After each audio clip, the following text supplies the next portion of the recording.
It was right after the trial of the century. There I was, now a young man of probably 23.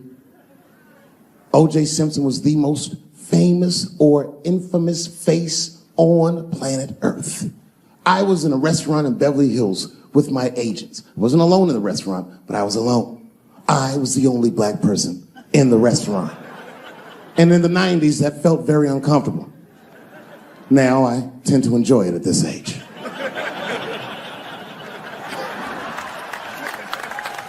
I was having dinner with my agents, celebrating a deal that they told me was lucrative, but I later learned fucking sucked. And suddenly, a group of women walked by. Every race was in that group.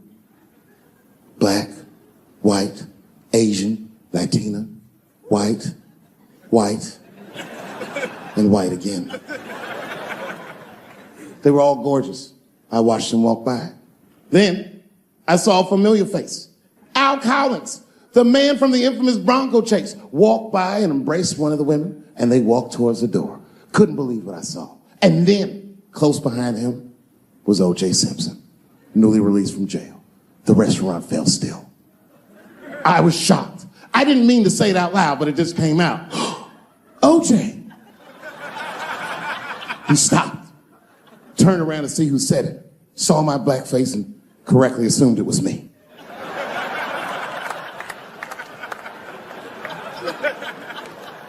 I was sitting in the corner of the booth. He leaned over all the white people I was having dinner with and shook my hand. How are you, young man? He looked in my eyes, and I could see in his eyes that he didn't remember meeting me the first time.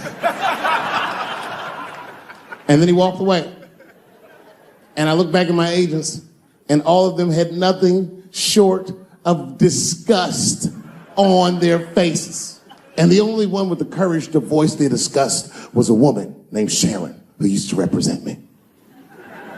How could you, she said. How could you shake hands with that murderer? I said, Sharon, with all due respect, that murderer ran for over 11,000 yards.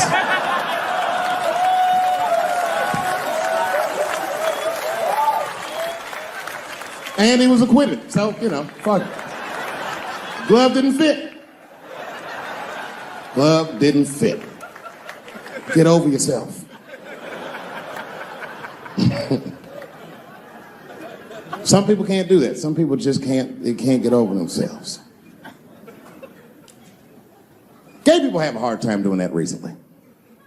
Here we go. Here comes the deep water. No, recently I've noticed that. I noticed it with that Manny Pacquiao controversy. The first time I met O.J. Simpson, I was in Santa Monica. Yeah. I can't believe a black dude was like, Santa Monica. He was the last niggas I was expecting to say that. See your shoes. You got some Vans on, nigga? What you got on? Santa Monica! You? At the time, I was 18. I had done a show, and then a guy from the club came up and was like, hey, O.J. Simpson's here, and he said he wants to meet you. I said, what? Fuck yeah. I ran down the steps, and O.J. was down there. He's like, hey, yo, man, how are you? It's very good to meet you, and you're doing really good work, and I hope good things happen for you in your life. I was like, man, thanks, Mr. Juice. Standing beside him, well, I don't know the nice way to say this, his soon-to-be slain wife.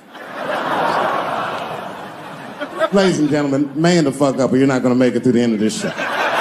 Just man the fuck up. She's dead, you already know, we know what happened. We don't know who did it, but we know what happened.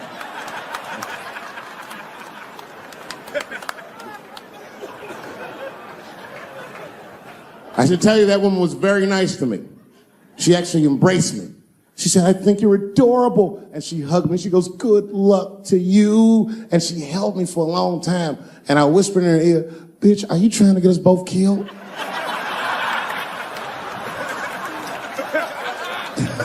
I'm just kidding, I didn't say that. But that was the first time in a nutshell.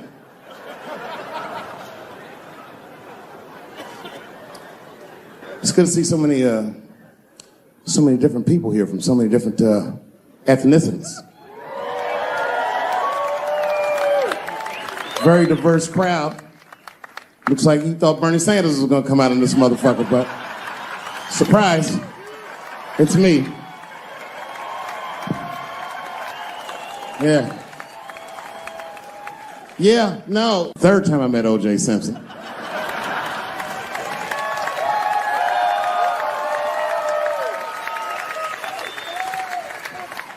Third time I met O.J. Simpson, I was doing great in life. I just finished the second season of Chappelle Show. Man, those were good days. I was playing a comedy club in Miami, the Improv. I don't know if you've ever been, but if you have, you'd know. The door for the green room is right on the stage. Can you imagine such a thing? If I walked out of the door of the green room, bam, I'm just right here. It's right from the dressing room. And I did that. I walked out, and the whole crowd was like, hooray! And I looked, ma'am, as close as you are to me, I saw him as soon as I came out, the juice. And I saw recognition in his eyes, and it filled me with pride that he knew who I was. I didn't acknowledge his presence because it was a white audience, and I didn't want to start a panic.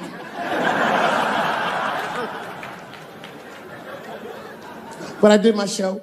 Show went great. I said, good night, everyone. They all said, yay! And I didn't say nothing to OJ, but I just gave him the signal, let him know I knew he was there. And I walked into the green room, and OJ was already in there. I was like, how the fuck is this possible? I was scared.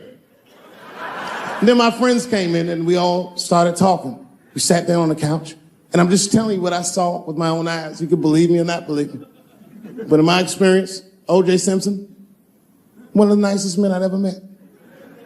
He was nice to me. He was nice to my friends. The conversation was filled with warmth and levity, humor, and wisdom. We talked for 90 minutes, and then suddenly the Jew said, you know what? I've got to be going. But it's good to see you again, and I'm glad things went so well. I said, thanks, Juice. And my friend said, yeah, goodbye, Mr. Juice. They're new to the game. He said, no, thank you for your hospitality. Good night, guys. And we said, good night. And he just walked out of the room. And as soon as the door closed, we all looked at each other like, that nigga did that shit.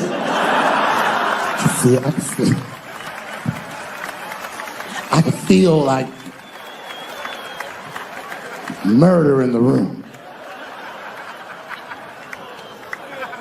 Well, you young heads missed that shit. You all too young. You don't remember that. How old are you, young man? You. 24? You don't know shit. You don't know shit. You gotta Google shit that I lived through. See, this is why I lock motherfuckers' phones up. Seriously. Because the young kids, you guys, look, you need to take a break from that. We all need to break just from that technology, just for a minute.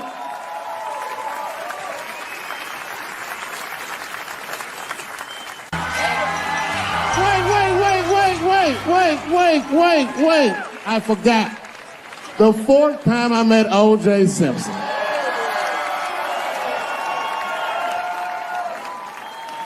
The fourth time is not the funniest time, but it was the last time I'd see the juice. For some reason, I was at the Kentucky Derby. It's a very long story. This is right after I quit Chappelle Show in spectacular fashion. There was a party hosted by Michael Jordan, and every athlete I'd ever admired was in that room. Yes. And then I saw a familiar face by the bar, standing there, drinking alone. It was Chris Tucker. Now, you have to remember, at this time, we were both technically missing. And we went over and were talking with one another, and motherfuckers were amazed to see us together. Seeing me and Chris Tucker at that point would be like seeing Bigfoot riding a unicorn. You wouldn't believe that's what you were saying. And then, through all the gawkers, a familiar face pushed through the crowd. Here he was again, the Juice. He had his camera ready. He was like, Dave, Chris, good to see you guys. Hey, come on, guys, let's all get together for a picture. And at the same time, me and Chris were like, no.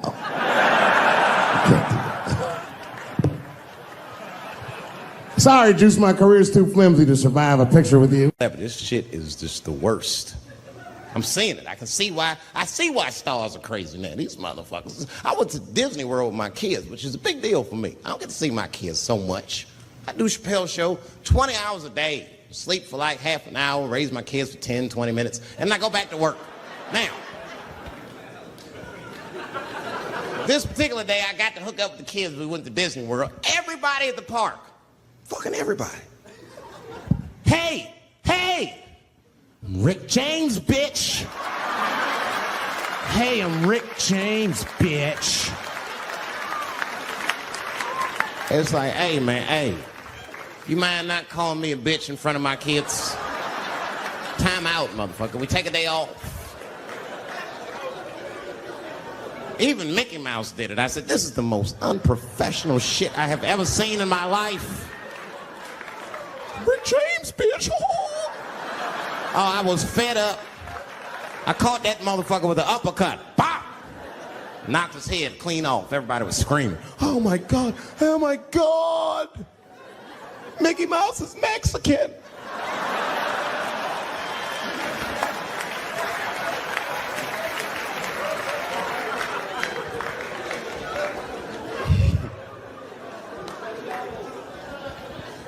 I had a terrible time in Disney World. Disney World is like a whole nother country anyway. They got their own currency. That shit is ridiculous. As soon as I check in the hotels, welcome to Disney World, Mr. Chappelle. Can we interest you in some Disney dollars? Nah, man, I'm cool. You can't buy weed and pussy with Disney dollars, nigga. I'm on vacation.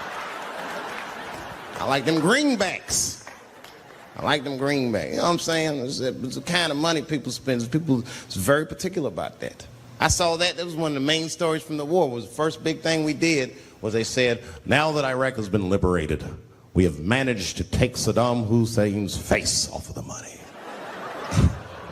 And I'm not gonna lie, when that press conference came off, I was like choked up. I was actually proud to be an American because that is a very subtle psychological nuance of oppression to have a dictator on your money. And it's thoughtful to be able to take that motherfucker off for the goodwill of another person, right? But then I thought, well, if you could do that for Iraq, what about our money, man? Our money looked like baseball cards with slave owners on it. George Washington is the worst of the worst. Yes, I said it. You mythologize this motherfucker like he was the greatest dude, man. If I went back in time with a white person and we saw George Washington walking in front of our time machine, my white friend would probably be like, oh my God, Dave, look, there's George Washington. It's the father of this great nation. I'm gonna go shake his hand. I'd be on the other side like, run, nigga, George Washington. And we'd both be right. You like him because he wrote the Declaration of Independence and all that shit. We hold these truths to be self-evident. All men are created equal. Go get me a sandwich, nigger, or I'll kill you. Liberty, justice for all. Am I wrong? Am I wrong? Wait a minute, did he not own slaves? Didn't he own slaves? That's all I'm saying. I almost protested the war in the beginning. Almost. Until I saw what happened to them Dixie chicks. I said, fuck that. If they'll do that to 3 white women, they will tear my black ass to pieces. I don't want to hear that shit. Yeah, man, they would.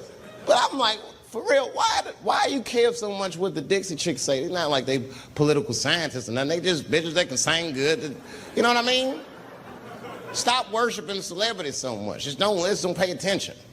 I remember right around September 11th, Ja Rule was on MTV. That's what they said. They said, we got Ja Rule on the phone. Let's see what Ja's thoughts are on this tragedy. Who gives a fuck what Ja Rule thinks at a time like this, nigga? This is ridiculous. I don't want to dance. I'm scared to death. I want some answers that Ja Rule might not have right now. You think when bad shit happens to me, I'll be in the crib like, oh my God, this is terrible. Cause somebody please find Ja Rule, get hold of this motherfucker so I can make sense of all this. Where is Ja? Guide me, Ja Rule.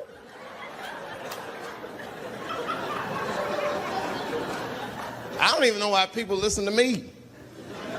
I'll say anything, nigga. I've done commercials for Coke and Pepsi. I don't give a fuck what comes out of my mouth. I just say what it takes. Whatever it takes, that's what I'm saying. If you want to know the truth, can't even taste the difference. Surprise! All I know was Pepsi paid me most recently, so tastes better.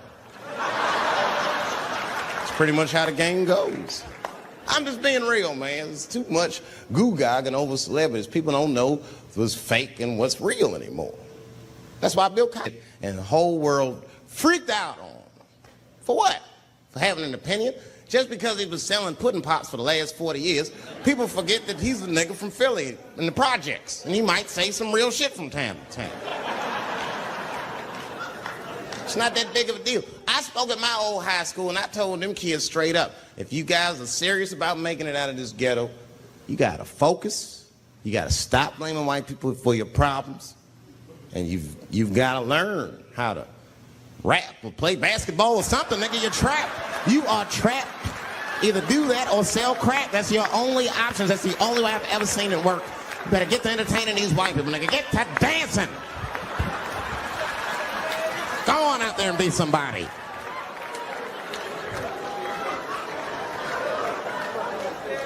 I just hope they listen.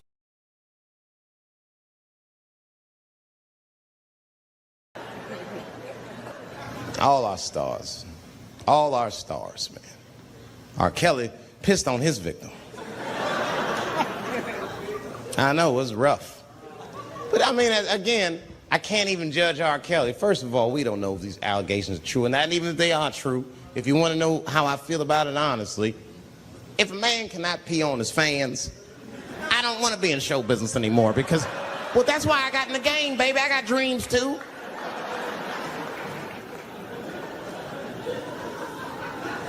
You guys are confusing the issue. While you guys are busy worrying about if R. Kelly even peed on this girl or not, you're not asking yourself the real question that America needs to decide once and for all. And that question is, how old is 15 really? Oh, that's a good question. That's a good question. I'm not saying that a person is as smart as they're going to be at 15. That's not what I'm saying, man. But I am saying 15 to me is old enough to decide whether or not you want to be pissed on. I mean, that's me. If you can't make a decision like that by the time you're 15, then just give up, motherfucker, because life is way harder than that. I make tougher decisions all the time. If you don't want to get pissed on, just get the fuck out of the way. It's not even a decision. If I start peeing on the front row, they're not going to have to calculate and think, oh, how do I feel about this? Am I okay with it? They just move. You can do that at 15. I could have. I've been 15. When I was 15, I was doing stand-up in nightclubs. I smoked reefer from time to time. Friends were selling crack. I was trying to finger fuck people. I knew what was happening around me to some degree. Getting pissed on was the least of my worries at 15. Trust me. But it keeps coming up. There's a lot of confusion around that age. Anytime 15 comes up, people freak out. Like when that girl, Elizabeth Smart, got kidnapped. Right?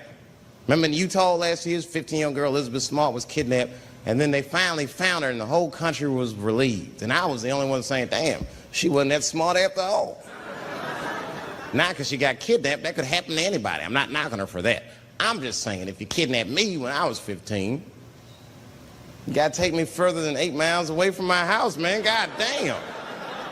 Can't hold me prisoner around shit I recognize. I'll break away. I'll break away. Fuck off me, nigga. That's my bus stop. I know where I'm at. I'm going home.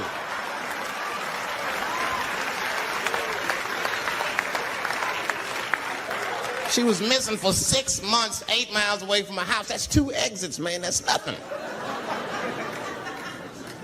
And while she was missing, during this half a year that this girl is missing, there's a 7-year-old black girl gets kidnapped in Philadelphia. Nobody knows her name. They might have talked about it 2 or 3 times on the news, but she should have been the top story because she chewed through the ropes and had both of these motherfuckers in jail in 45 minutes flat. 7 years old. I'm not making this up. These 2 crackheads kidnapped her and took her back to the crack house and tied her up. And then they left her. They're crackheads. They gotta make moves. Crack, smoke, chocolate to eat. These motherfuckers made moves. It was out. But as soon as they left, this little girl got the nib on. She was kidnapped at 4 o'clock and at home watching herself on the news at 5:30. That shit is crazy. That's a news story. That is a news story. Now, meanwhile, in Utah, 15-year-old Elizabeth Smart's captors left her alone, too. And they didn't even tie her up because they're hillbillies. They just bounced. Don't try to escape, bitch, or we'll kill you. Be right back. They leave. And she's 15, sitting in the house by herself. How am I going to get out of this? Come on, Elizabeth, think. Think, Elizabeth, how am I going to get out of here? Why don't you just open the fucking door and go outside? Have you thought about that? Do you have a quarter? Do you know your phone number? You're 15, bitch, run. Stop thinking and stop making moves. I know I sound mean, and I know what the people are thinking when I'm saying this. Dave, she is only 15. All right, but that's the discrepancy, because when you talk about a little girl like Elizabeth Smart, then the country feels like 15 is so young and so innocent. On the flip side, here comes 15 again. Now we're talking about a 15-year-old black kid in Florida.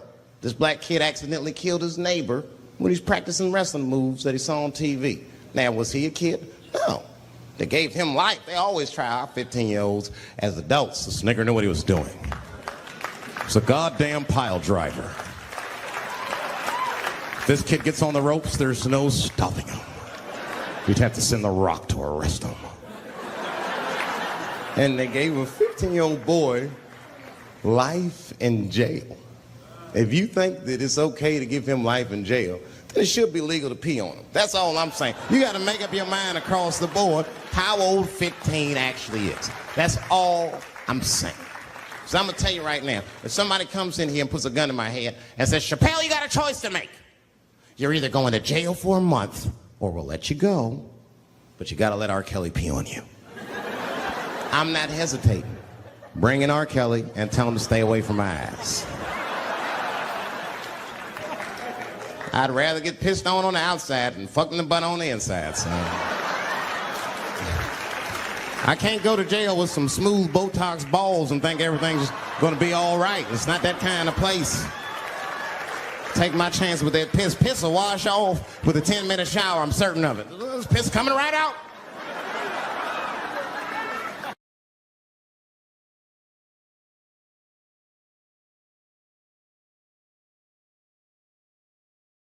Bueno. All our stars, man. R. Kelly pissed on his victim. I know, it was rough. But I mean, again, I can't even judge R. Kelly.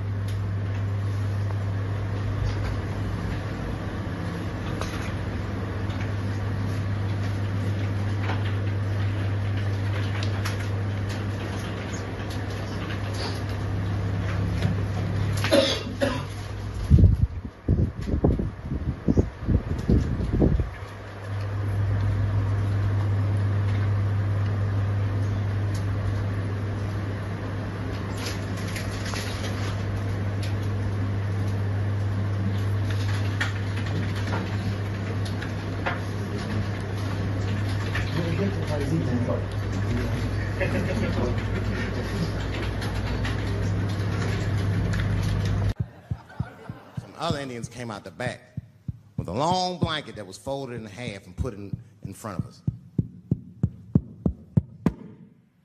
Open that shit up, and on the blanket was a long wooden pipe with feathers, and bags of weed were all over the blanket. And Chief walked over.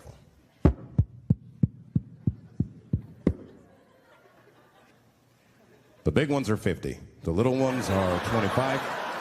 And these are 10.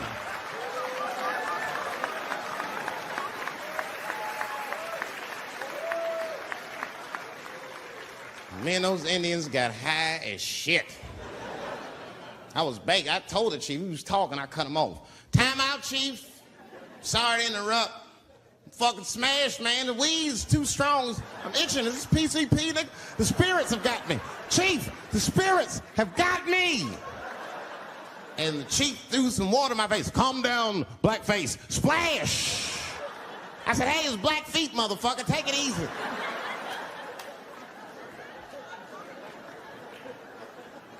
Black feet.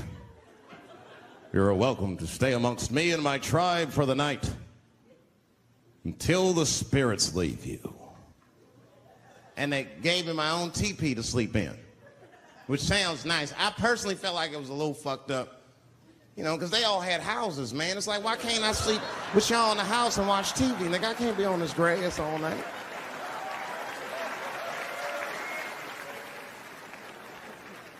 Yeah, Indians is rude, man. Everybody's rude. Indians, they eat nasty food. All they ate was corn and shit. Doritos, I think they call it. That's right. People only see the surface. They see the division in our foods. It's because I eat chicken and watermelon. They think that that's something wrong with me. Let me tell you something. If you don't like chicken or watermelon, something is wrong with you, motherfucker. There's something wrong with you. Where are all these people that don't like chicken and watermelon? I'm sick of hearing about how bad it is. It's great. I'm waiting for chicken to approach me to do a commercial, nigga. I'll do it for free, chicken. It's the least I can do. They make fun of Latin people for eating, what y'all eat? Beans, rice, corn. Listen, that's not a reason to hate a motherfucker, all right? It's funny, but it's not a reason to hate. The only reason these things are even an issue is because nobody knows what white people eat. You've been very good at keeping that shit a secret amongst yourselves. I study white people. You don't know that. I'm writing a paper on you. Not even for school, nigga, just to do it, just to get, I'm just doing independent research. I'm spending my money, that's why I'm working so hard. I follow you around grocery stores. They freak out. I just try to peek in the cart. They always say, get away from my cart, nigga. What are you looking at? Chicken and giblets are over there. You must be lost. These are vegetables.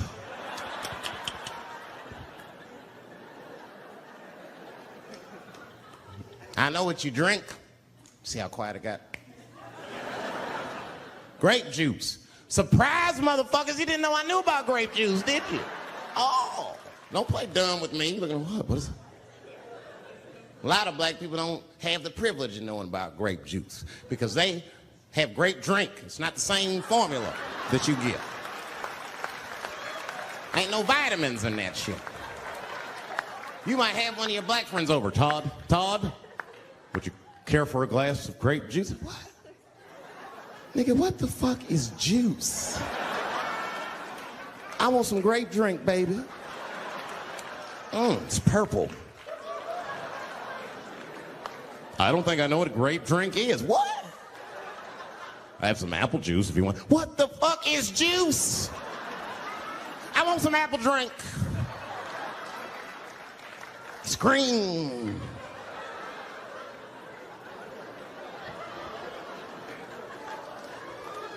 Remember that commercial for Sunny Delight when all the kids run in from outside playing and they all run to the fridge? All right, I got some purple stuff, some Sunny D. As soon as you say Sunny D, all the kids go, yeah!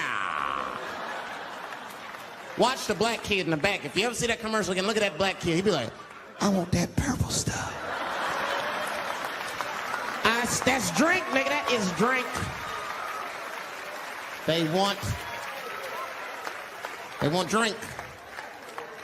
I want all them vitamins, nigga, I want drink.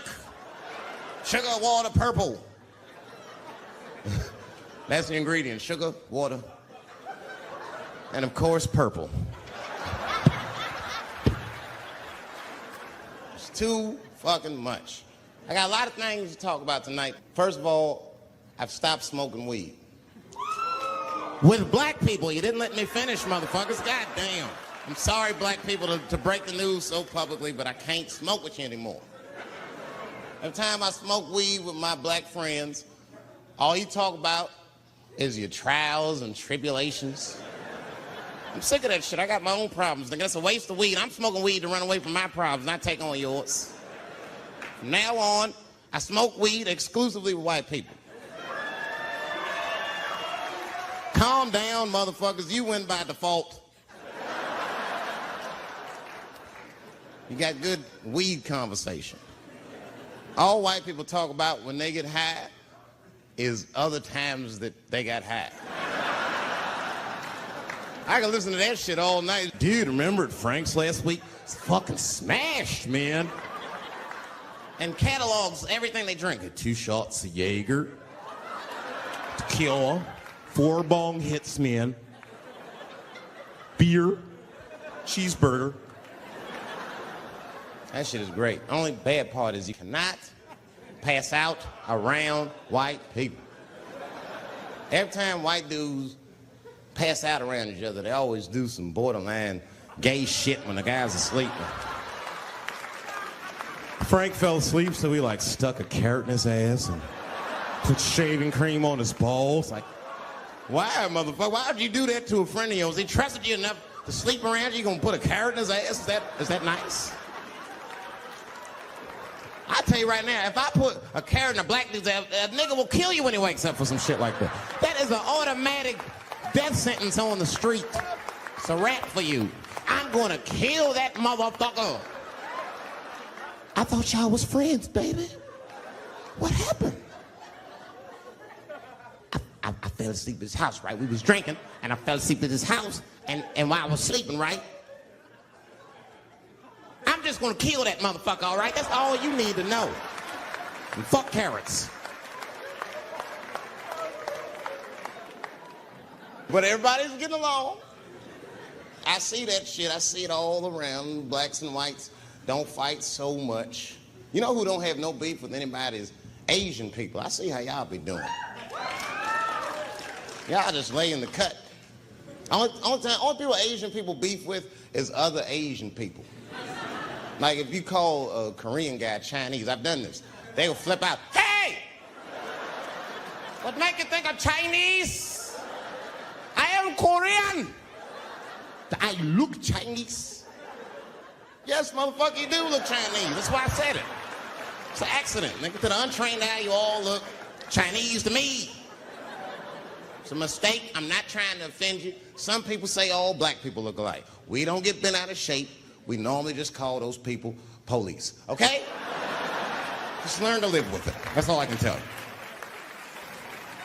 Everybody's afraid of police now. I'm scared to death of these police.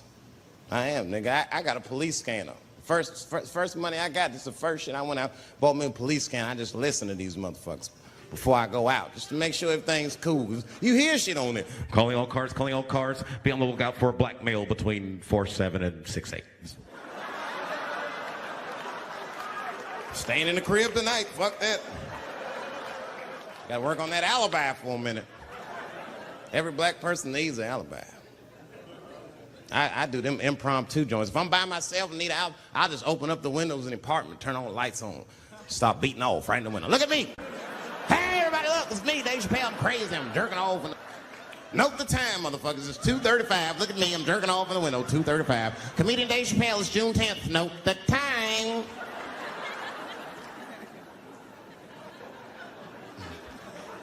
That shit could save my life. Officer David Chappelle couldn't have done that. I saw him in his window masturbating from 2:35 to 2:37. I'm certain of it. He was standing on a clock and holding a calendar and today's paper. Fuck, I need an alibi. I can't be no celebrity. This shit is just the worst. I'm seeing it. I see why stars are crazy, man. These motherfuckers. I went to Disney World with my kids, which is a big deal for me. I don't get to see my kids so much. I do Chappelle show 20 hours a day, sleep for like half an hour, raise my kids for 10, 20 minutes, and I go back to work. Now, this particular day, I got to hook up with the kids. We went to Disney World. Everybody at the park, fucking everybody. Hey, I'm Rick James, bitch. Hey, I'm Rick James, bitch. It's like, hey, man, hey. You mind not calling me a bitch in front of my kids? Time out, motherfucker. We take a day off. Even Mickey Mouse did it. I said, this is the most unprofessional shit I have ever seen in my life. Rick James, bitch. Oh, I was fed up. I caught that motherfucker with an uppercut. Bop! Knocked his head clean off. Everybody was screaming. Oh my God, oh my God. Mickey Mouse is Mexican.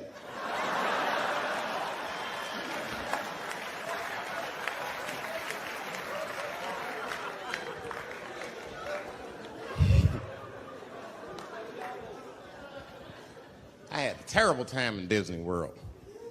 Disney World is like a whole nother country anyway. They got their own currency. That shit is ridiculous. As soon as I check in the hotels, welcome to Disney World, Mr. Chappelle. Can we interest you in some Disney dollars?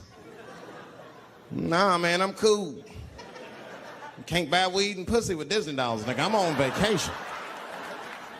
I like them greenbacks.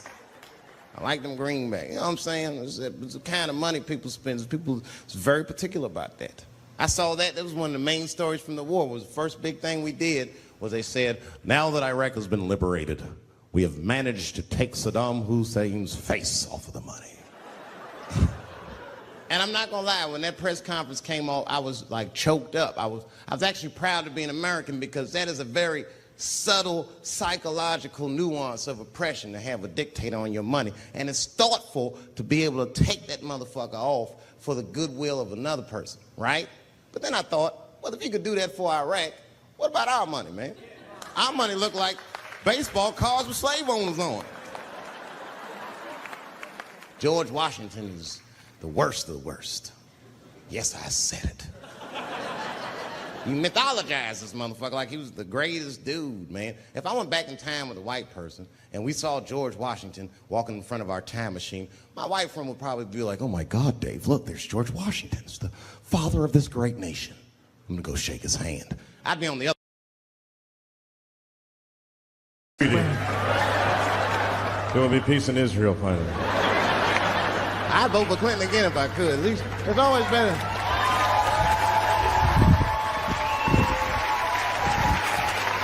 Now, again, I'm not looking at his politics.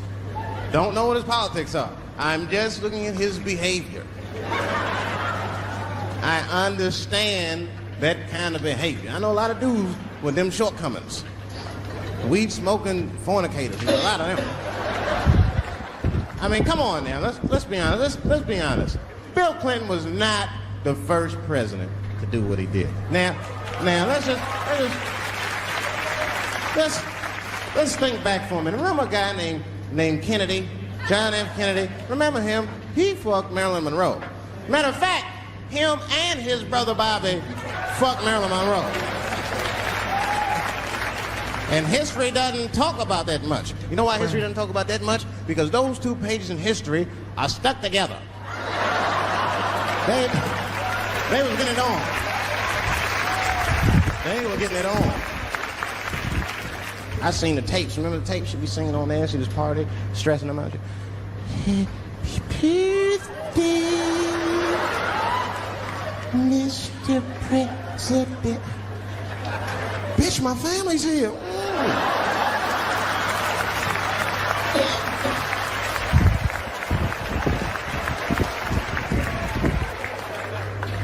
Clinton did the same thing, but he didn't do it like that. Because it's the year 2000, he's busier than Kennedy was. He's a busy man. Clinton did that kind of thing the way busy men do it. You know what busy men do? They fuck who's close to him. I can tell that's what Clinton was up to. Look like he just stuck his head out the office door and shit. Oh, boy. You, come here. I need my penis up for my 3:30, come on. Oh, boy. He's probably looking at Kennedy's picture and shit. Oh.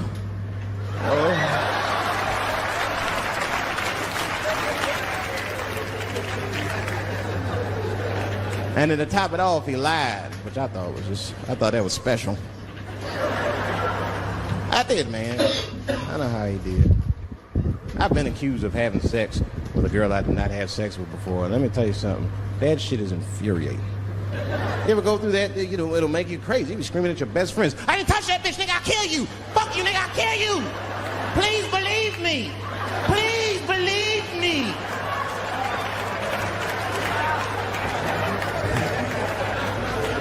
And Clinton didn't do it like that, did he? Clinton came out of the press conference all relaxed. Bueno. His shoulders all relaxed and all this trouble. It looked like he just got done fucking or something. Listen, let me tell you something, America. I don't think you heard me the first time. I did not have sexual relations with that woman, Miss Lewinsky.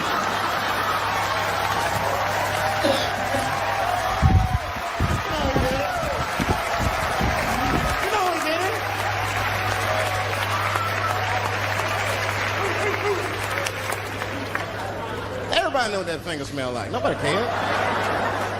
Nobody cared. We all watched. We was disgusted, but we kept watching the news. I know I did. I was taping it.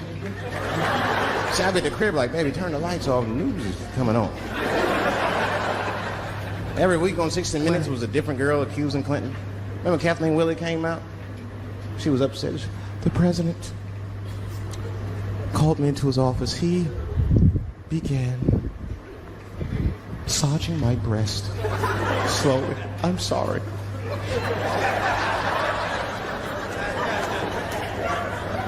And then he placed my hand on his genitals. Ed Bradley was shocked. Was he aroused? I was at home like, yeah, was he aroused?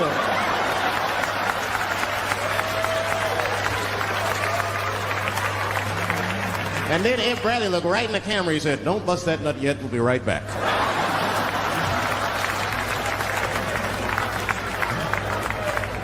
Oh, man, the news had never been so good. But there were no victims.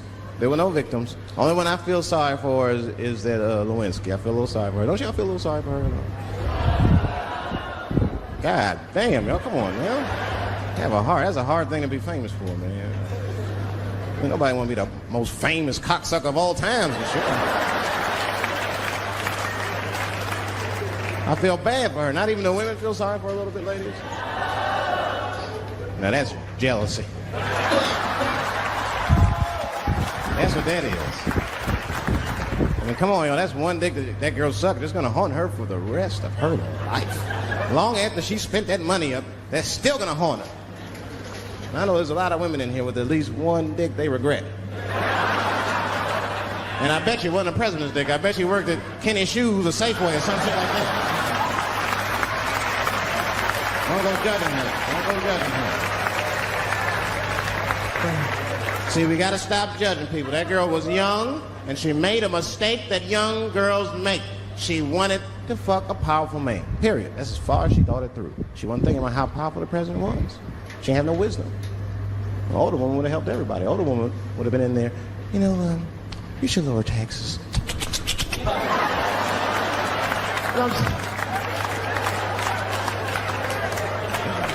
An older woman would have sucked us into utopia.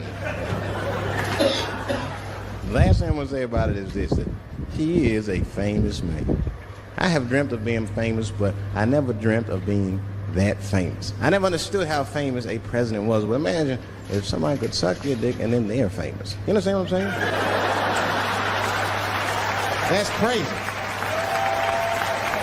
That's crazy. I mean, no guy ever thought of that. There's nobody with a pickup line that good and shit. They suck my dick, there's a future in it. What? Oh, that's it now. Get out there and be somebody. Go write a book. You're a qualified author now. Go write a book. Good luck. The only thing in our society that bothers me the most is the way that men and women don't get along no more. That's really what's bugging me about it. Men and women just don't get along. Like I hear women say this all the time. I know a lot of you sisters be like, chivalry is dead. Don't you? Don't y'all feel that way? Like men aren't gentlemen anymore? That's right. Chivalry is dead. And women killed it.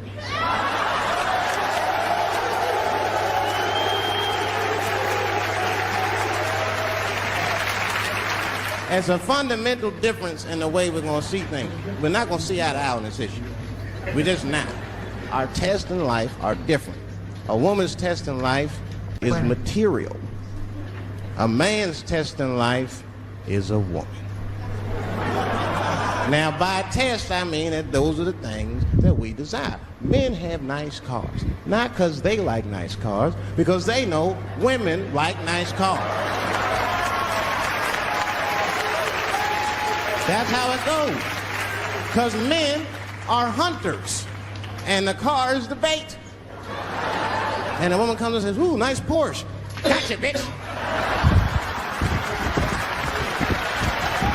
That's how it is. That's true. Come on now, you go to a woman's house, her house be comfortable as shit. Women love comfortable surroundings, so men get comfortable surroundings. Let me tell you something. If a man could fuck a woman in a cardboard box, he wouldn't buy a house.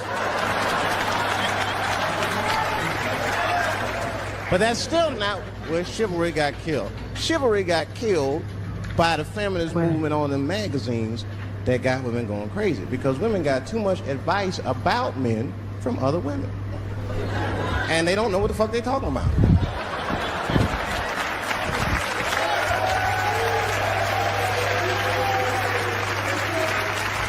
It's true. I see this shit in the magazines. I don't read them, but I be seeing the cover. I look at, every in the grocery store, fellas, you look at one of them magazines, like, what is this? And they say on the cover, 100 Ways to Please Your Man by some lady. Get out of here. Ain't no 100 ways. That list is 4 things long. Just suck his dick, play with his balls, and then fix him a sandwich and don't talk so much. And everything that happens.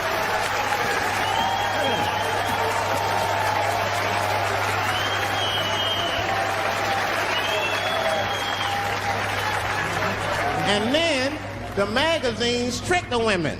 The magazines start picking at your self-esteem. Every page you turn, you start feeling fatter and uglier, and you feel like your clothes aren't good enough. And the magazines have you forgetting how fucking beautiful you are. And that's what happens. Now look what happens. And then you forget how beautiful you are, and we all suffer. If pussy was a stock, it would be plummeting right now because you flooded the market with it. You're giving it away too easy. I'm just being truthful. I'm just talking. It would plummet. You'd be watching the news today, pussy plummeted again on the NASDAQ. Gold is up 10 points. You can see it. You ever have this happen? This is how confusing it is. This is the practical application of what I'm talking about. Like a guy be out, just having a lot of guys. You be out at the club, bar, right? Just kicking with your boys, and a girl walks by, and man, she looks good. She looks good. Not good in that classical way. I mean, you know, I'm talking good like she got half her ass hanging out her skirt. Oh. Her titties are all mashed together, popping out the top of her turtleneck and shit.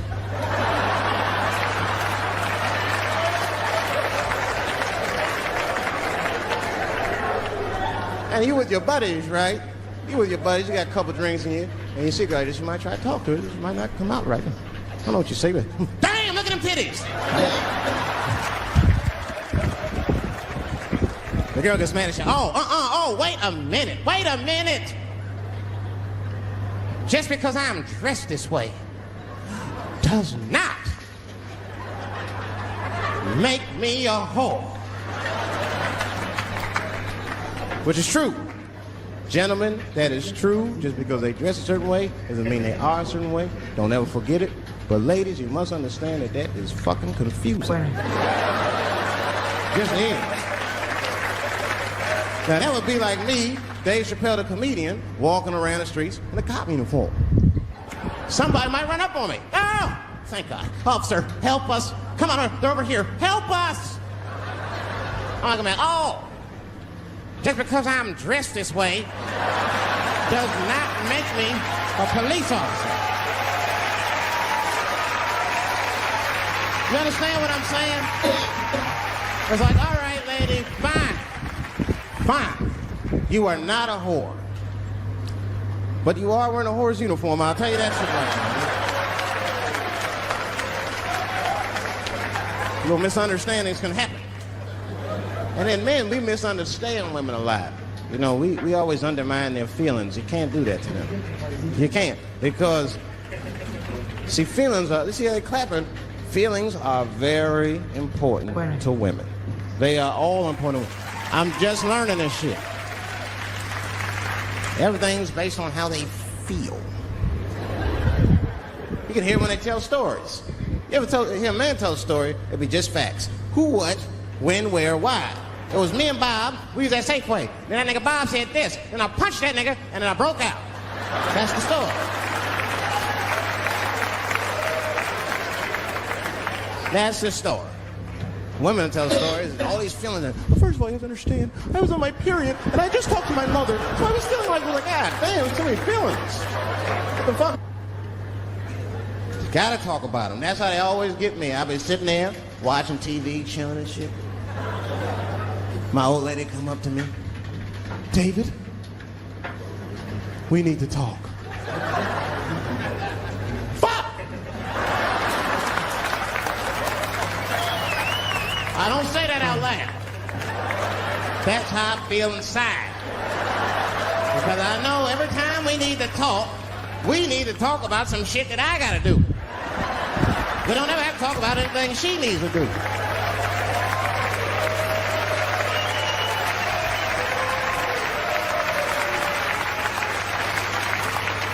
She leaves me defenseless.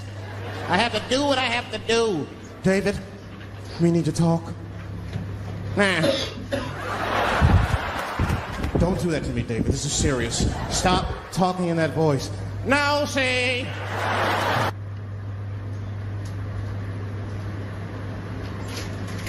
Picture a famous person you like. Every famous person you could imagine was at that show. It was like the biggest night that Hollywood had ever seen. And when that guy tackled me, he cleared the bleachers. I had to watch the tape afterwards to know this happened, but as soon as he tackled me, Jamie Foxx was the first motherfucker that jumped out of the crowd.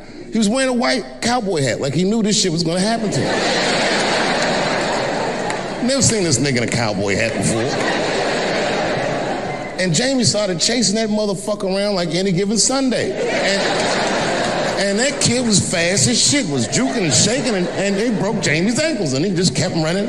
And then Jon Stewart from The Daily Show ran from backstage and jumped at this motherfucker like Super Jew. He was like, ah! And the kid seen Jon coming, so he jumped back, and Jon went flying that way. And this kid was fast, and then he turned around. He sees the emergency exit. He starts running for the emergency exit. Just before he got to the door, motherfucking Puff Daddy from Bad Boy Records jumped in front of the door. That nigga was like,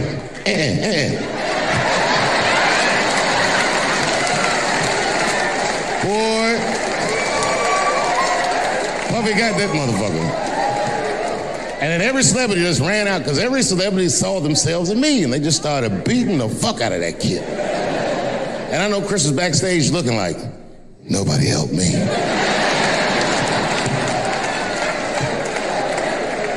Everybody hates Chris. And what I remember most about that night was the pressure. Before the show, I had to run out there on the avenue and hand out tickets to anybody who would take them because I couldn't even fill the fucking room. And boy, what a difference 24 short years makes.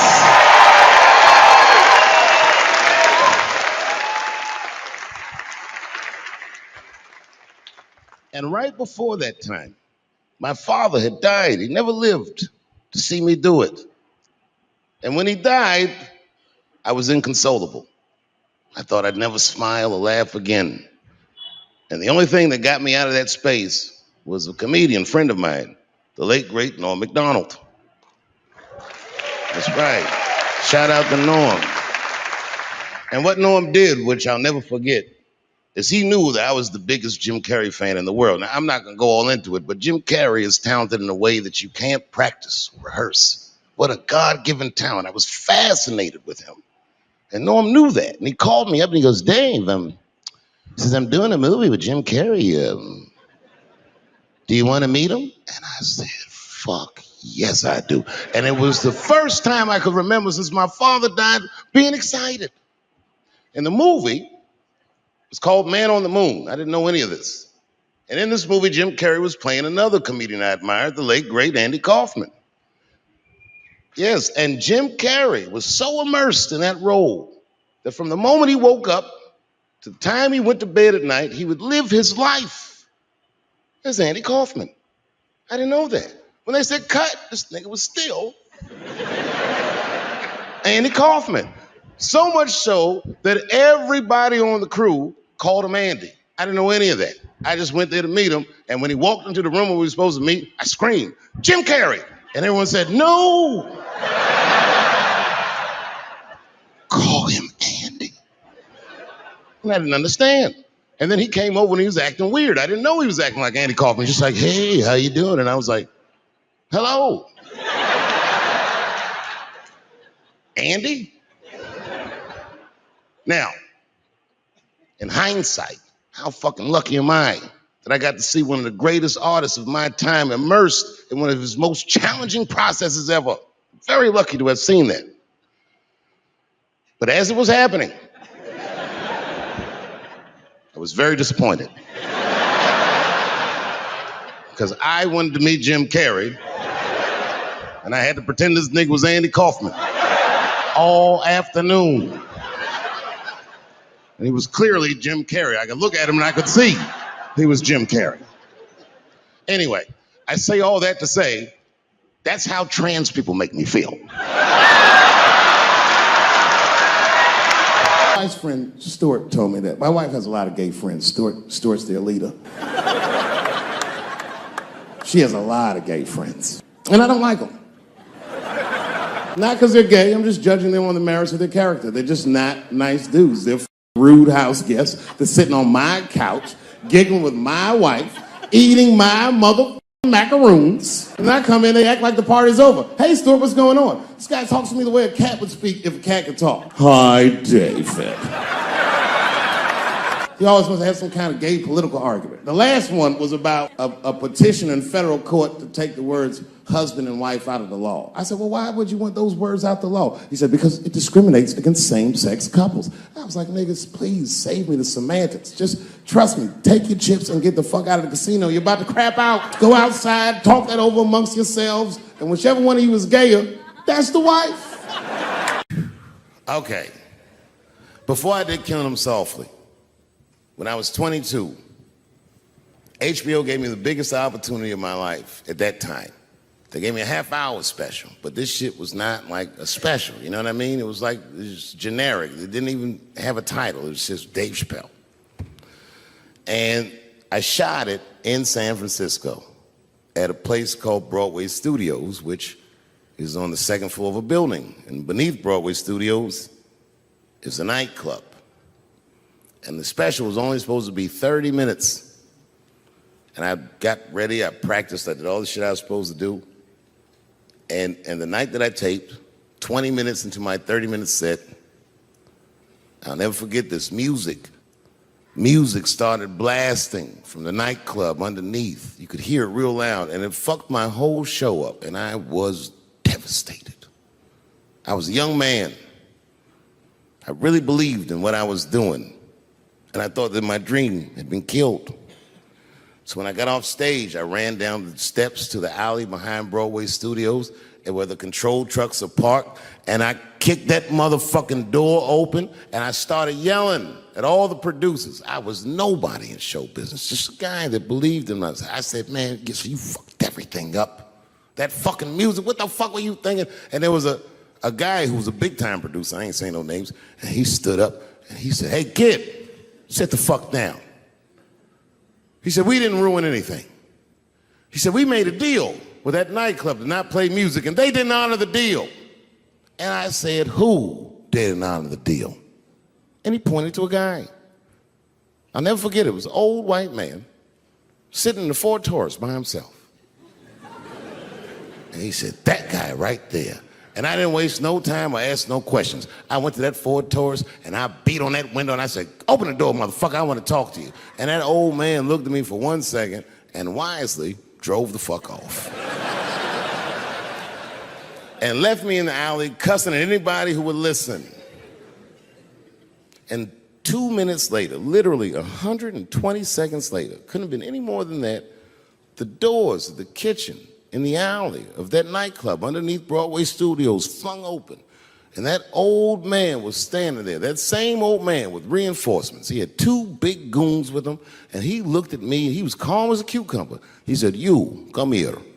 I want to talk to you. I didn't know anything about the streets at this age. But I found out later in my life that these men were Russian mobsters. And I don't know what you guys know about the Russian mob, but these are the niggas that killed Denzel in Training Day.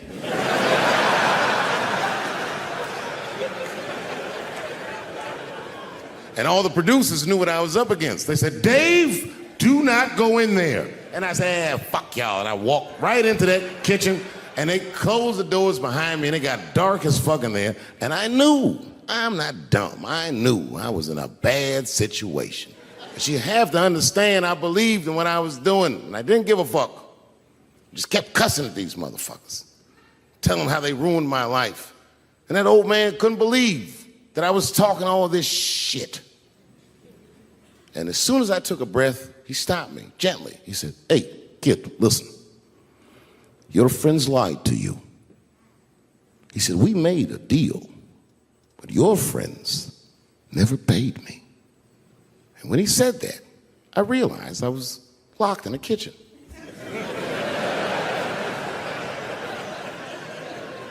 I realized he was telling the truth, which would make me wrong. And the very moment that I realized I was wrong, for the first time, I was afraid. You see, it's a funny thing if you believe you're absolutely right. You can get drunk off the feeling of how right you are. That's why gay people are so mean.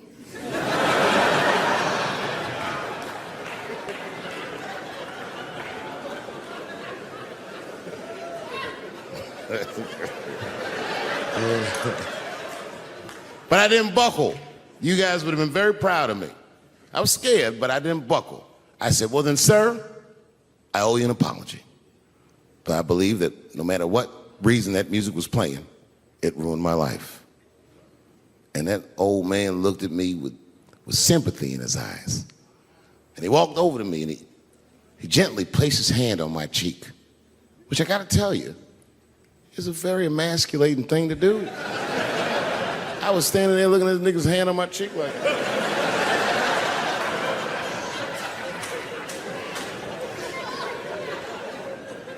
And he said, you are a real man. And he tapped me on my cheek. Real soft. Just like that. The doors opened back up. The light from the alley flooded into the kitchen. And I just walked out alive. I lived to fight another day. And in that moment, I learned one of the most valuable lessons of my life, and I have to share it with you.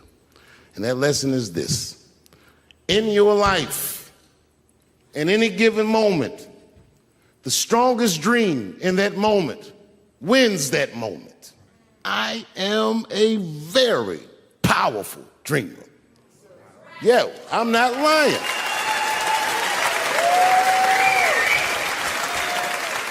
I dreamed tonight, this very night, as a 14-year-old boy, and I am living it as a 50-year-old man.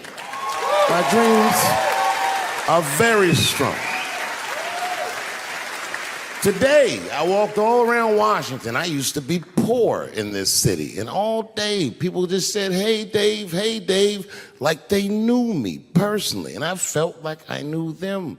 And I say to myself, my God, Dave, what a powerful dream. But then sometimes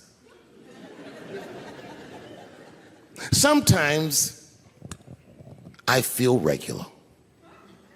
Feel like myself. Maybe I'll smoke some weed and be in some nightclub and feel shy.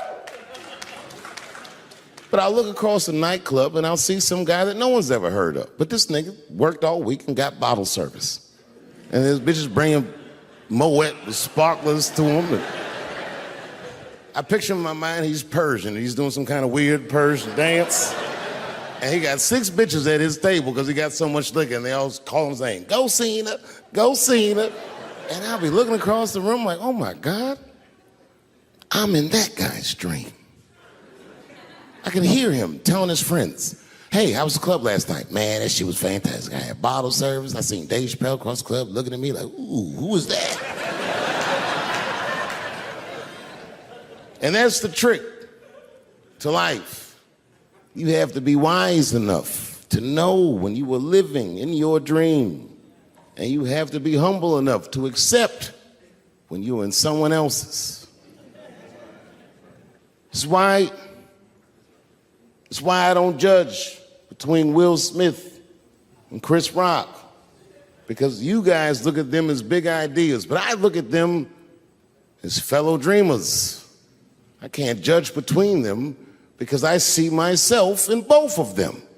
I am Will Smith. I am the man that cannot take it anymore and will slap the shit out of the next person that says a crossword to me or somebody that I love. And I am Chris Rock. I am the man that can get slapped in front of the whole world and keep my composure so I don't fuck anything up. That is what men do. Men make boundaries. Men enforce boundaries. And men test boundaries. And no man tests more boundaries than a trans man. Kelly got another sex tape out now. This guy makes more sex tapes than he does music. He's like the DJ Khaled of sex tapes. Another one. Like, damn. The new one's so bad that they didn't even show it. 16 times the girl's age was mentioned. Isn't that crazy? This motherfucker's an idiot. He was fucking her like, yeah, this is the best 14-year-old pussy I've ever had in my life. And she was like, you like this 14-year-old pussy? He's like, oh yeah, I love this 14. I'm like, man, you need to shut the fuck up. You gotta give your lawyer something to work with. You're supposed to be on the tape like, this is the best 36-year-old pussy I've ever had in my life. And then your lawyer gonna be like, Your Honor, clearly my client thought that this woman was 36, as he mentioned some 16 times in the tape. They gonna know you lying though, you know what I mean? Everybody knows no such thing as good 36-year-old pussy. When I see a fellow dreamer, I give them my utmost respect. Even if I don't understand what their dream is. I know a dreamer when I see one. And I've met many powerful dreamers in my life. None more powerful than a man who calls himself Little Nas X. I met this nigga at a party. I had no idea who he was. But the minute he walked in that party, I knew I was in his dream. Everybody in the party was another dreamer. Everyone was famous, but when that nigga walked in, he was dressed like C-3PO. He was shining.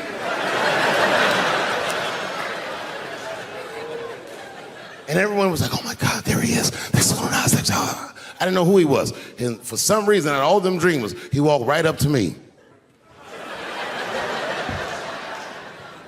And he said, I tried to get you in my video. I didn't know what the fuck he was talking about. I said, what? I said, what? What video? And he just looked at me like, you know what video, and walked away. And I watched him walk away. I said, man, this nigga's having a very powerful dream.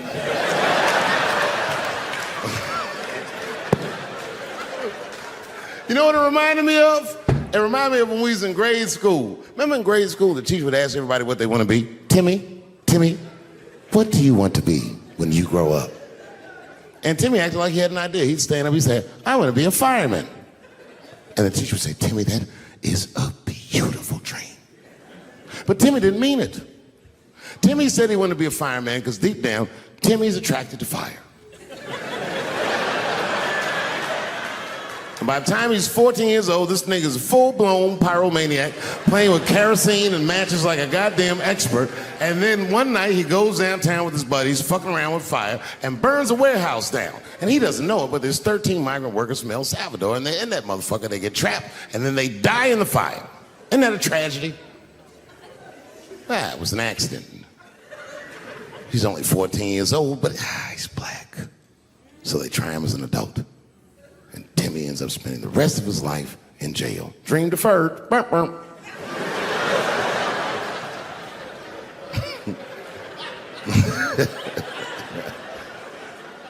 What about you, Billy? Billy, what do you want to be when you grow up? And Billy stands up and he says, I want to be president of the United States. And the teacher says, oh my God, Billy, that is a wonderful dream. And Billy means that shit. Billy does everything right. That motherfucker gets his grades up.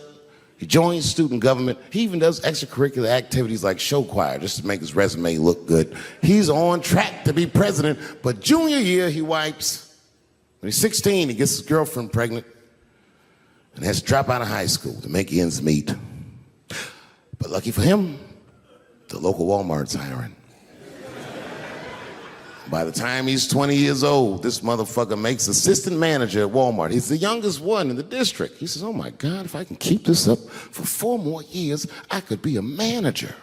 And if I can keep this up for 6 more years after that, I could even be a regional manager and have as many as 3 Walmarts under my control. And he's a big picture guy.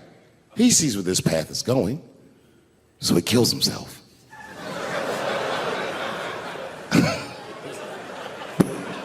Burp, burp.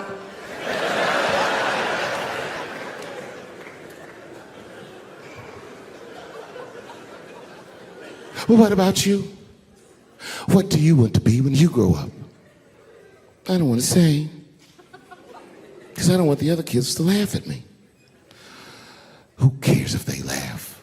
Your dream is yours. Own your dream so they can come true. Say it loud and proud. What do you want to be when you grow up? Little Nas X.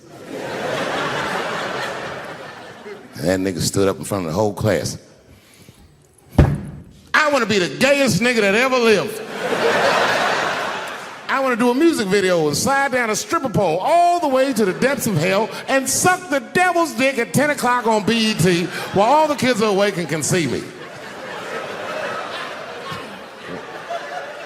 Shockingly, that was the only dream that worked out.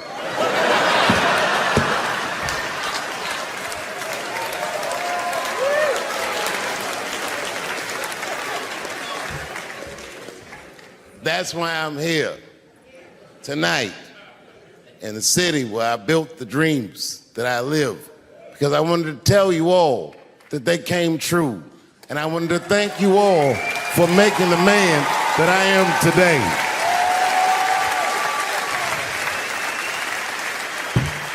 Yes, I am living a very powerful dream. Every time I come to this city and I stand in front of you, I realize that, my God, man, this is not my dream at all. It's yours. And I am honored to be in it. Thank you very much, Washington, D.C. I'll see you next time. You know, I was in Santa Fe the other night and a motherfucker threw a banana peel at me. Yeah, that didn't feel so good. Of course, it was a white person. Not to indict the whites, I'm just saying. Not the profile. And then not only did he throw a banana peel at me, but it was premeditated. You could tell. You could tell the peel was too brown, you know what I mean? It was like, you didn't eat that banana recently, motherfucker. You had that shit waiting on me. And the whole crowd was white, so it just got instantly creepy, and everyone looked like they were looking at 12 Years a Slave or something. They were all just like,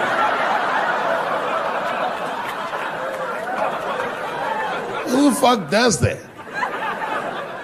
And then they arrested the guy, which was... I said, someone's gonna fuck you in the butt in the holding cell. You know that, right? Can't just be throwing banana peels at Dave Chappelle. They're not gonna let you get away with this.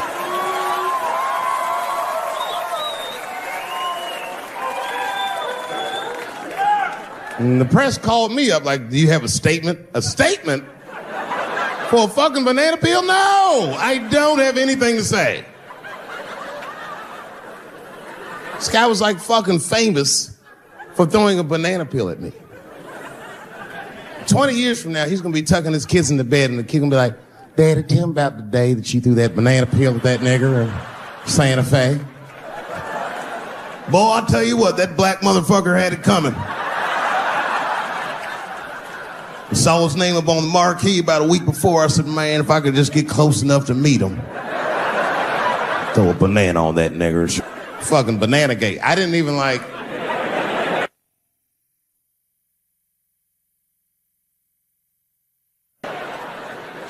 I didn't even want to press charges. You know, this has happened to me before. No, sir, it's not a banana. I live in Ohio, right? So this is like a few winters ago. Oh, I didn't know you would ever clap for that. Well, all right. That's the first time that shit's ever happened. Ohio! Anyway, I live amongst the whites. Small town in Ohio.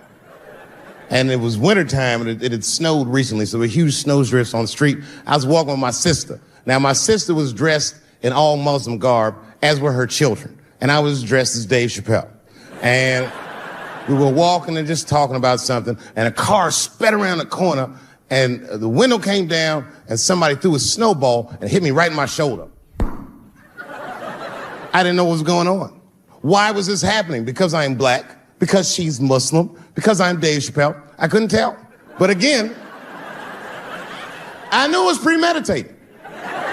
Because who the fuck has a snowball in a warm car? But I didn't think it all the way through, lady, because he went around the corner and got stopped at the red light. He was caught in the traffic.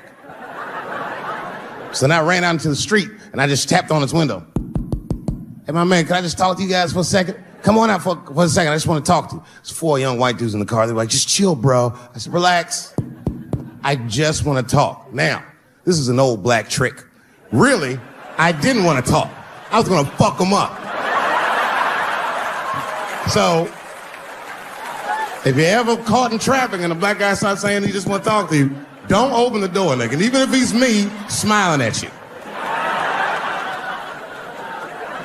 And they were like, chill, bro, just chill. And then the one guy in the back seat, I don't know what, he was just cockier than his friends. He was like, fuck it, man. I'll get out the car. And I started yanking on his door. Let me help you, motherfucker. Let me just help you out. And I didn't notice his window was down. And he threw a snowball and shit hit me right in my chest. Bow. He said, fuck you, you fucking nigger. And then the light turned green and they sped off. And I smiled from ear to ear. I looked at my sister and she said, I got the plates. And I was happy as shit because throwing a snowball at a motherfucker is a misdemeanor assault. But if you call him a nigger when you do it, that's a felony hate crime. And me and my sister start dancing. We gonna send this motherfucker to jail. Now, I didn't notice it, but while I was yelling at him, a crowd of all white people had formed, because it was an all-white town. And I was like, uh-oh, I thought I was going to get jumped. And one of them white guys stepped out and was like, I didn't like that at all. This is not what this town represents. I don't want this goddamn stuff in my vicinity. And another white guy was like, yeah, I didn't like it either. And then an old white guy stepped out of the crowd and said, young man, if you're going to fill out a police report, I would like to come with you and do the same. I said, you guys would do that for me? And the whole crowd said, hooray! I said, come on, y'all. I look like Malcolm X going to see Brother Johnson with a trail of white people.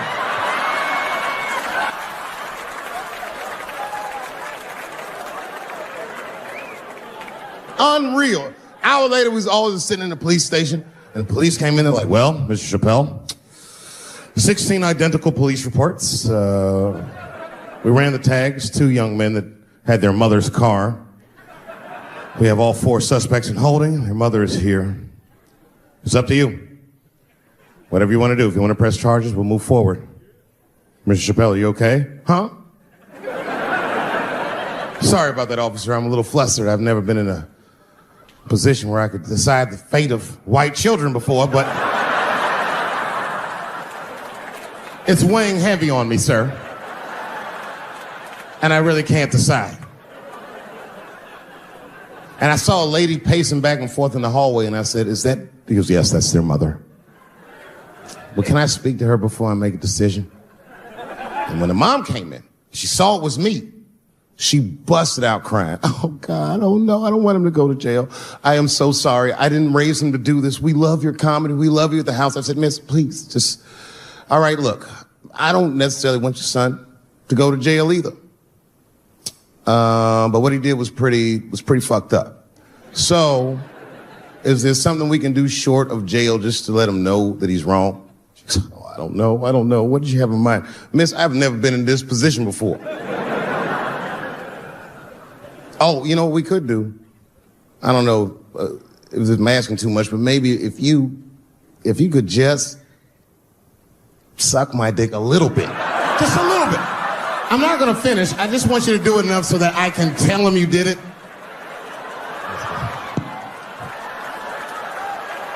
I'm kidding.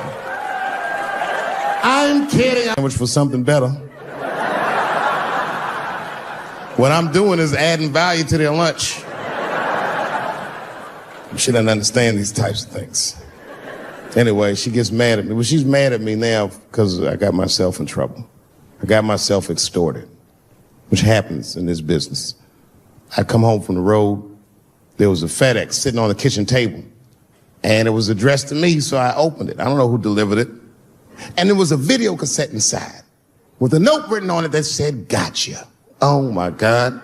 Can you imagine? I freaked out. I tore the whole house apart. Trying to find the VCR. I hadn't seen a tape in like over a decade. And I watched the tape and it was awful. They got me. It was a tape of me. I was fucking a girl, okay? But it was from before I was married. But it was not a good look. And I felt sick to my stomach.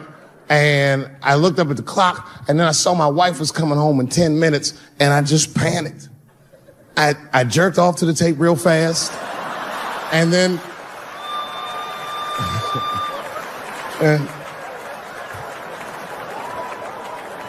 and then I called the FBI. Who, by the way, made me feel much better. I mean, they didn't say they were going to catch him for sure, but they had the demeanor of some competent people that would catch him. So I didn't worry about it too much. And then not even a week later, 5 days later, I come home and there's another video cassette just sitting on my porch. As soon as I saw it, I just called the police like, they've done it again. You should probably look for a guy with bell bottoms on because I don't know who the fuck is sending tapes.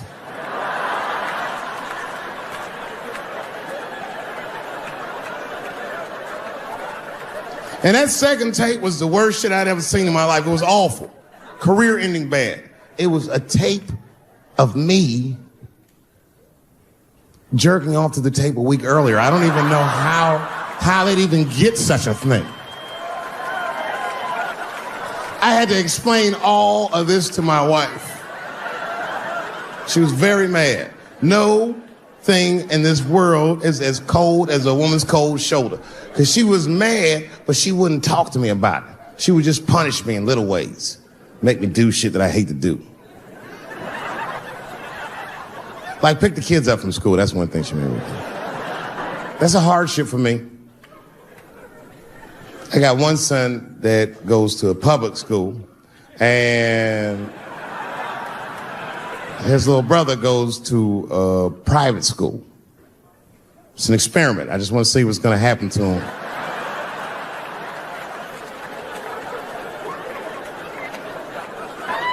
But what's weird is my little son in private school, he's like my thuggy son, you know what I mean? I don't know where he get that from. He's not getting it from me. And he's definitely not getting it from that school.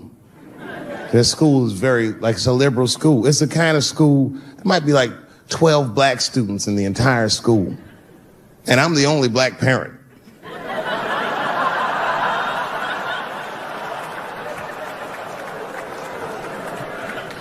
And none of the parents like me either. Not because I'm black, but just like they don't like how I roll. Because I be showing up late all the time. And I'm like, in a Porsche and a blasting music that they don't like. You know, the music be like, I'll beat the pussy up. And I pull into the parking lot. I might be smoking a cigarette with the kids in the car. Then I pull into like that handicap space. And then when I get out of the handicap space, they always want to say some passive aggressive shit. Morning, Dave. Don't know if you noticed, but you actually parked in the handicap space. Huh? Yeah, you know what, Frank? I did notice. But who is this handicap guy we're all waiting on that never shows up?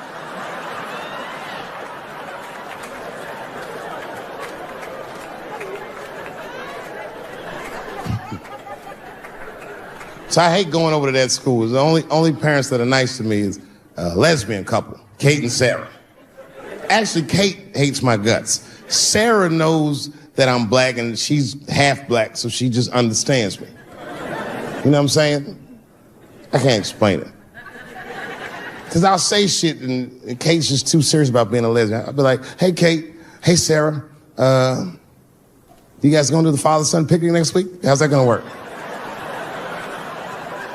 And Kate will instantly be furious. But Sarah knows I'm fucking around, so she'll just say something cool. I don't know, Dave. Maybe me and Kate will flip for that shit. I said, bitch, you better save that coin toss because everybody knows you strapping on in that household. And then Kate will turn bright red, but Sarah just fist bump me like, you right, nigga? It's me. Bye. We're good friends. We're good friends. They invite me to stuff. They're like my only friends at the school. So imagine my surprise when I go to pick my son up after all this happens. And the teacher is waiting outside for me. She's just standing right there in the middle of the fucking handicap space. I knew something was wrong, so I rolled the window down like, hey, what's going on? Hi, David, can we talk to you for a minute in the office? I said, no, fuck that. We got to talk right here. What's going on? I knew it was bad.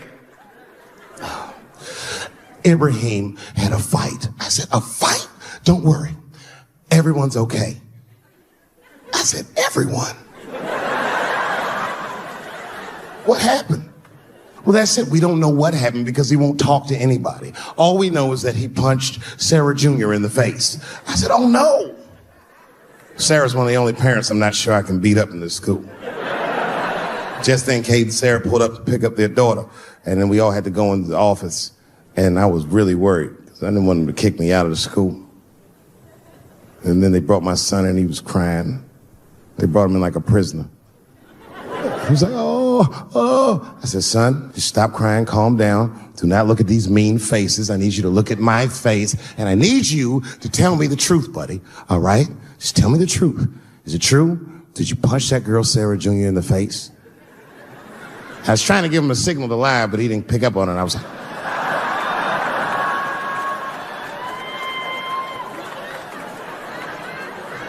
he wasn't paying attention. He said, yes, Daddy, I punched her face. I said, oh, my God. Why? Why would you do that? You're not supposed to put your hands on anybody. And his answer was so gangster, it scared all the parents in the room. He was like, because she had it coming. I said,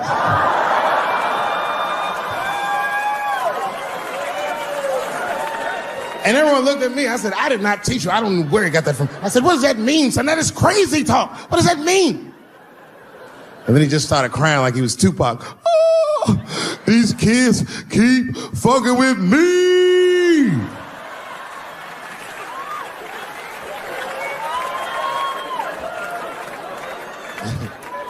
I told his teacher, I said, well, now wait a minute. This kid is a lot of things, but he's not a liar. And if he said they was fucking with him, they did something to him. Son, what's going on? What did they do to you? Oh, Dad, I'm tired of this shit. It's been going on all week. I said, what's going on all week? He said, we said lunch, and that bitch bit my sandwich. I said, oh.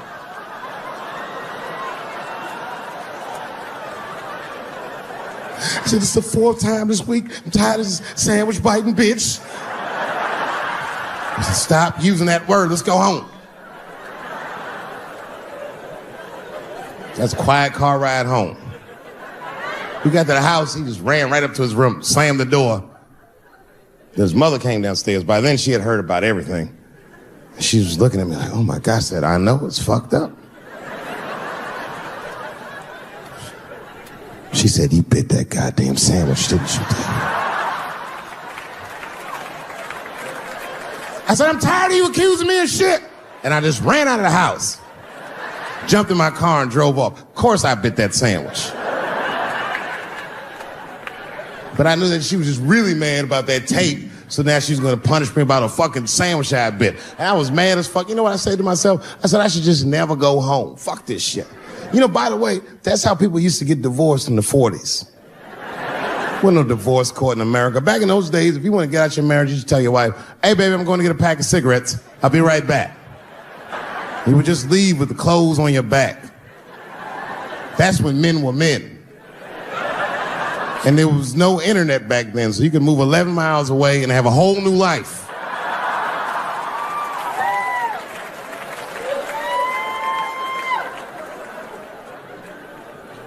But I ended up going back home.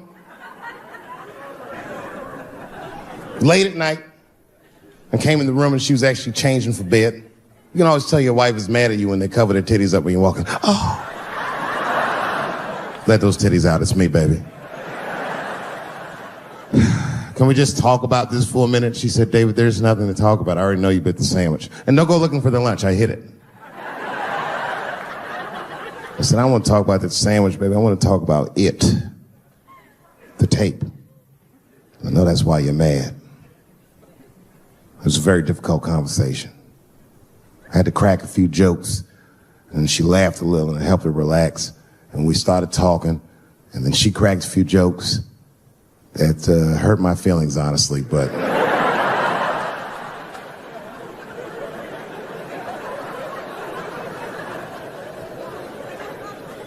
We talked, and you know what she told me? She told me that she was madder about the second extortion tape than she was about the first one.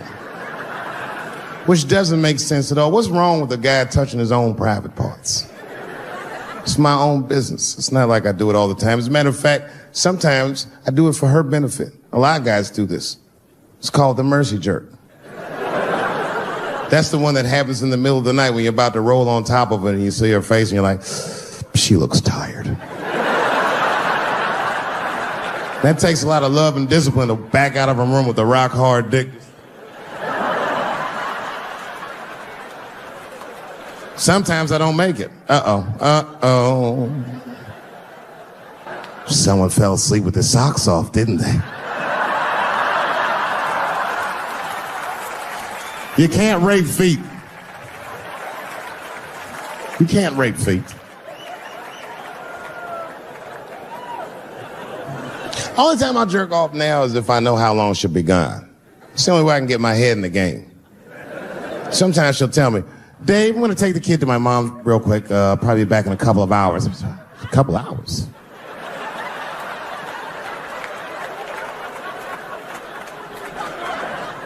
You can get a good one in 2 hours.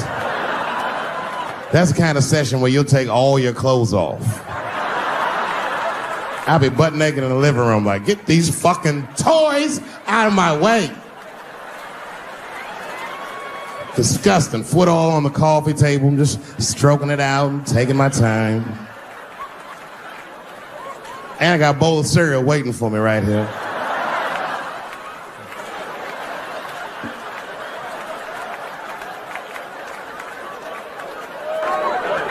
That's when you have the privacy, you can have a loud orgasm. I miss those. Ah! Ah!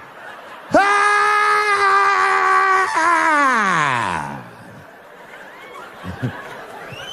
You know, when a guy busts a nut, like right after that, there's a window of like 6 minutes where he does the most rational thing he ever does. That's when he's always horrified. Ah! God, what have I done? Oh my God, it's tape. You can tell. You can tell the peel was too brown, you know what I mean? It was like, you didn't eat that banana recently, motherfucker. You had that shit waiting on me. And the whole crowd was white, so it just got instantly creepy, and everyone looked like they were looking at 12 Years a Slave or something. They were all just like...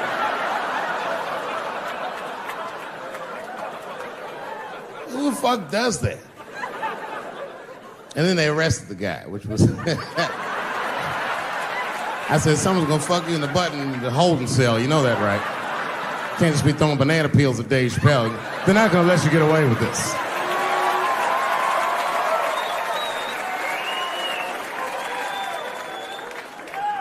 And the press called me up like, do you have a statement? A statement? For a fucking banana peel? No, I don't have anything to say.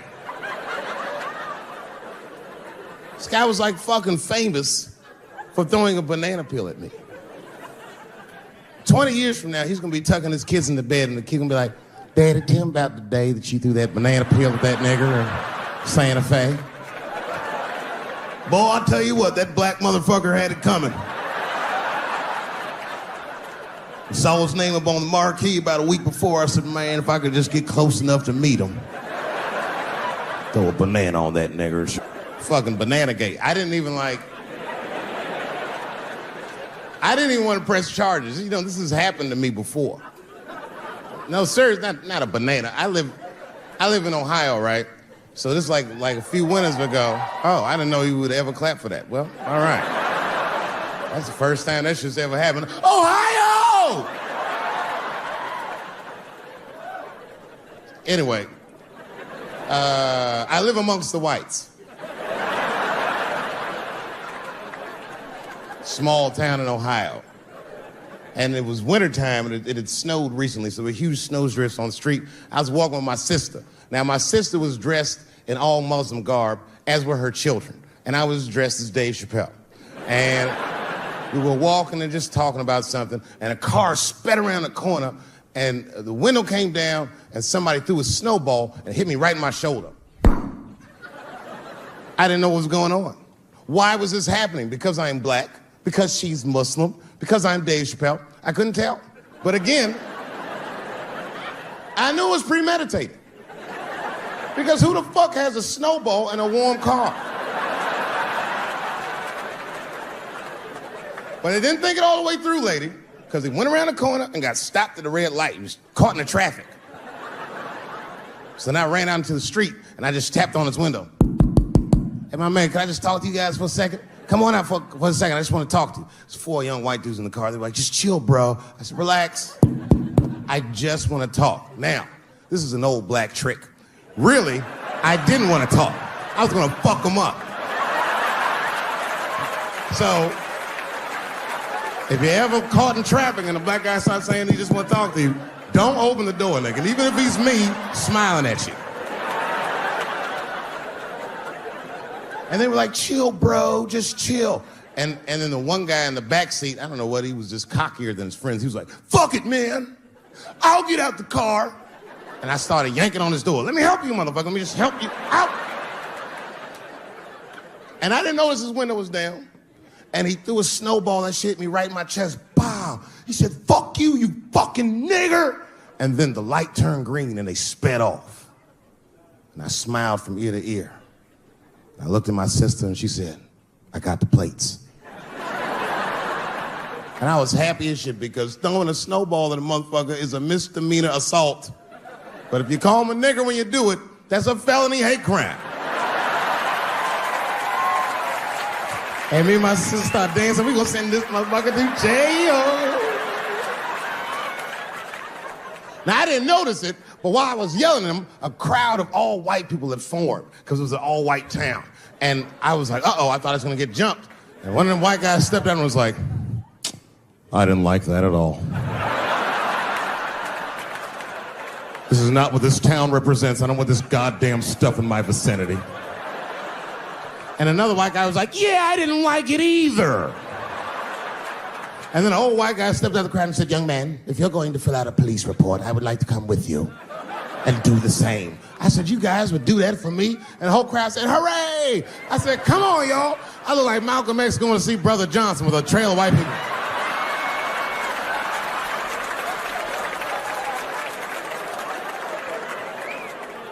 Unreal.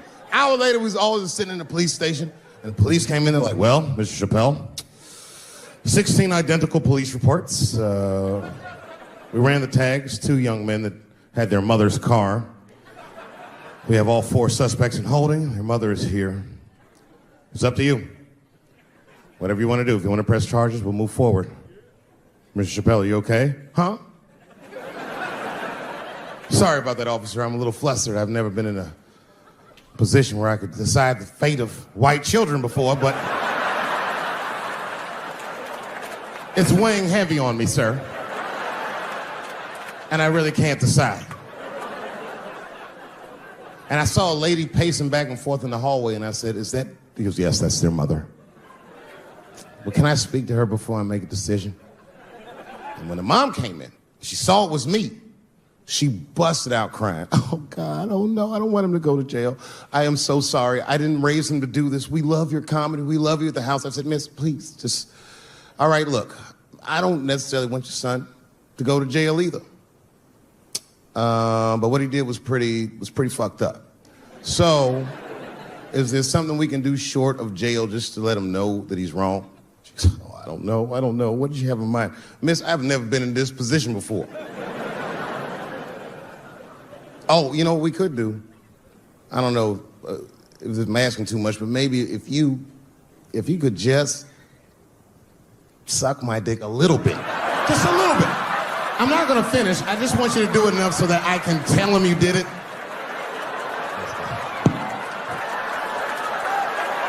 I'm kidding. I wouldn't do that to anybody's mother. Maybe my kid's mom, but that's it. Ebola was in Texas. Ebola made a visit. Killed that man in Dallas. 5 days, that man melted to death. What happened to the brother in Dallas? Where was the secret serum, is what we all said.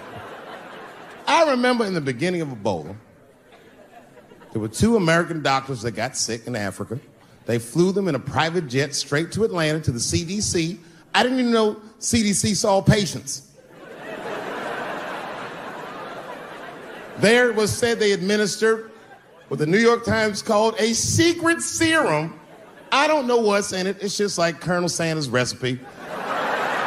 But both of these motherfuckers survived. These doctors, thank God, are healthy. They are out there somewhere tonight at Whole Foods, touching vegetables, walking around. Everything's okay. Hey, Frank, how are you? Oh, you didn't hear him? I had Ebola last week, but I'm doing all right now. I was bleeding out of my eyes and anus, so I got concerned, but I'm okay. What happened to the brother in Dallas? They just rubbed some Vicks on that nigga's chest. Good luck, little buddies.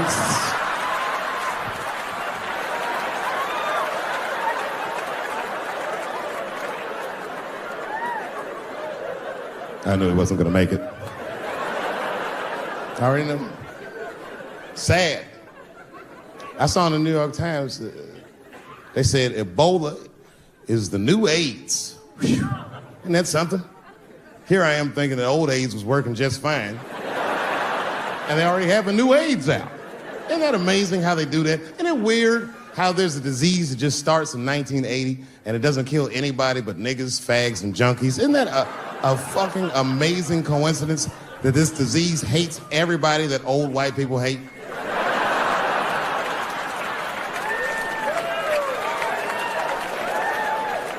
I think either God is white or the government hid that shit in disco balls.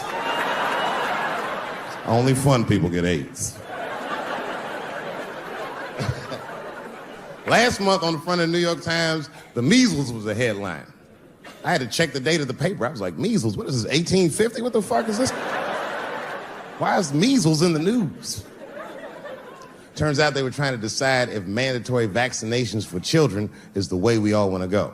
Any thoughts? You say yes? I'm sorry, ladies and gentlemen. I just, I don't know. I don't know about this one. First of all, black people generally don't trust doctors. You know, after the Tuskegee experiments and all that shit. More importantly, don't forget Michael Jackson was killed by a doctor. Granted, he was doing drugs, but if I was a heroin addict and I had a licensed physician injecting heroin in me, I should survive that. I'd just be looking like, oh, I'm good, right? I'm good. It's not too much, is it? Dr. Butterfingers killed Michael Jackson. After that, I was like, fuck going to the doctor. The fuck am I getting my kids vaccinated for an old-ass disease like measles? This is ridiculous. You might as well give them a diarrhea shot if you're so worried. Diarrhea has a bigger body count than the measles do. You know, diarrhea is funny today, but 100 years ago, if your ass had diarrhea, you were a goner. There was like a 0 chance of survival. You get that first squirt, uh-oh. Better start getting my affairs in order. But I don't have much time. It's diarrhea. It's very serious. You just watch your buddy slowly die in a pool of his own shit. I give up diarrhea. Too strong. Nowadays, your buddy just be like, oh, we got diarrhea. Just eat a banana, nigga. Drink some water. Let's get to the club. Still make last call. Tough time for the blacks.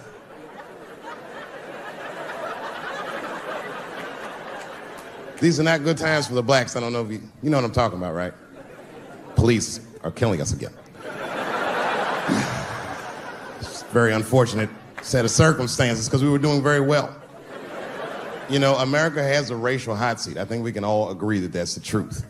And we can also agree that that hot seat is traditionally occupied by African Americans in general, African American men in particular. Although I can see that in recent years, that seat has been occupied by Mexicans, and I dare say Arabs. And we, the black Americans, would like to thank you both for your sacrifice and your struggle. We needed a break. We needed a goddamn break. We all go through something, but at least I can leave my backpack someplace. If you Arab and forget your backpack, you got about 20 minutes before they send that robot to blow your shit up. You can kiss all that engineering homework goodbye, Fuhad. Now ISIS is #1 on the terrorist charts. And ISIS is fucking scary. Because if ISIS catches you, they're going to cut your head off. That's what they do. I've seen them do it on YouTube. It was fucking awful. He looked right in the camera and say, Obama, I am back. I saw that shit. I said, oh my God. Don't like.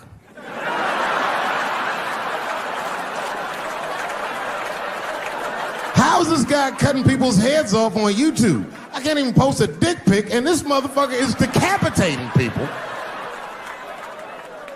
I'm gonna have to change my settings. You know, everyone has it hard, but I think harder than black people and harder than Arabs and harder than Mexicans, you know who has it the worst? Fat black people.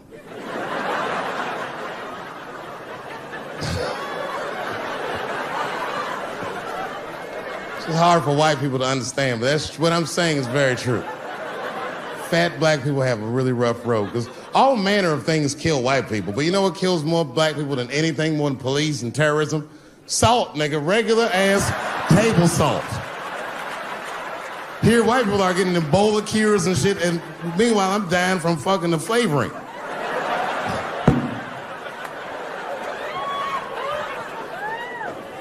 Look, honestly, I'll stop talking about it. Let me say this, though.